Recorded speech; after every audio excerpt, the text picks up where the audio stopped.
Hello everyone. Today I will talk to Olympic silver medalist, now pro heavyweight contender, American Richard Torrez. Hi Richard, how you been? I'm doing well. How about yourself?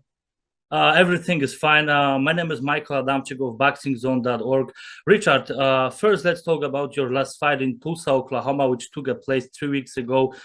Quick knockout at the beginning of the first round in your third professional fight. I was standing like 5, 6 feet from the ring, and honestly, it looked incredible. Very quick, brutal knockout. It was your plan to knock your opponent out as soon as possible? No, it wasn't my plan. We went out there expecting a good fight.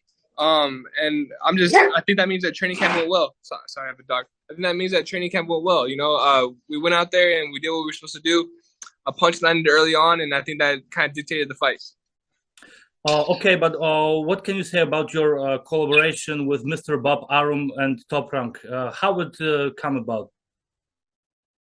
So like I signed with Top Rank a little bit after the Olympics. Just their I feel like they have an amazing playbook on how to build fighters. I feel like they built all of the household names that like Pacquiao, Mayweather, Canelo.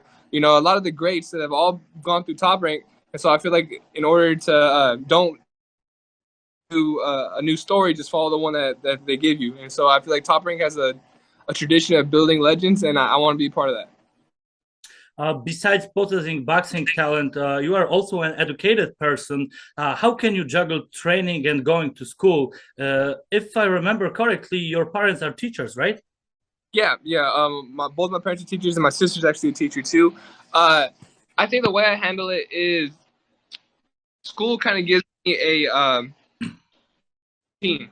So it makes me get up a certain time in the morning, makes me go do all that stuff, and I just kind of work my workout routine kind of with my school routine. So I'll get up, I'll go for a run, then I'll go to my school, and after that I'll go to my strength and conditioning, and I'll go to boxing, and it just kind of all works out. It was only a matter of time that you will decide to switch from amateurs to the professional game. But why in this year, 2022? I think it was after the Olympics. I did what I could in the amateurs, and it was a bittersweet moment, the Olympics, but I was able to get a silver medal and kind of show the world who I was. And I really thought that was a perfect time for me to transition into the professional game. Talking with my dad, talking with my parents, it was the right thing. It was the right decision for me to make. What does a typical Richard Torrez day look like? So a typical Richard Torrez day, I'll get up, I'll go for a run, I'll run with my dog Dempsey. Dempsey's right here. This is my golden retriever. And we'll go for a 3 to 5 mile run. I'll come back, I'll go to my school. I currently am taking 3 classes. I have a argumentation and debate class, a swimming class, and a ballet class. And so I take those 3 classes, and then I'll go to my strength and conditioning workout, and that's some weights at my local gym at Lifestyle Fitness Center. And then I will go to my boxing club, and I'll finish off training with my dad in the boxing club. That sounds really interesting. Your next fight will take place at the end of October in Madison Square Garden in New York City on Lomachenko Ortiz undercard. I suspect you're even not taking any break from training. No, it's right back into it. As soon as I got done with my last fight, I flew right back to the Olympic Training Center, and I finished off an Olympic camp with some of the guys.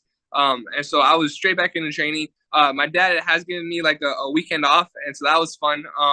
But yeah, I also found out that I like being in the gym. I like training. If I'm just sitting at home doing nothing, I feel like there's something wrong. So I do have to go train, and I'm fine with that. Okay, but when will you start a training camp for your upcoming fight? Like specific to this upcoming fight? Yeah, I believe training camp with me starting the hardcore sparring and stuff. Right now I'm staying conditioned, but I'll start the hardcore sparring and really focusing on it not this following week. Like I mentioned at the beginning of our conversation, you are decorated amateur Olympic silver medalist, and your final opponent was Bakhmut Jalolov. Would you like to face Jalolov in rematch as pro, or you even don't think about it yet or at all?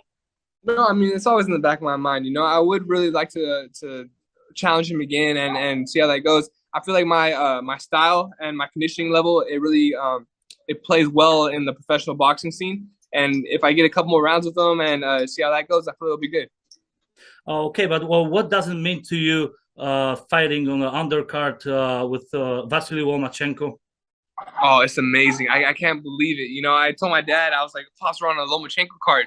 And I remember being, you know, like 15, 16, watching Lomachenko come up.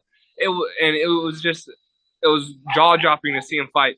You know, just to be in just to witness that boxing, that expertise, and the transition from amateur to pros he made. You know, he's someone that I really look up to as a fighter, and I'm really excited to be on this card. Richard, thank you so much. It was really nice to talk to you, and I really appreciate it.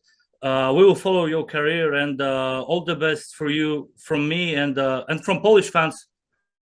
Awesome. I really appreciate it, guys. Thank you so much, and I'm going to do my best to keep making everyone proud. Thank you, Richard. Thank you.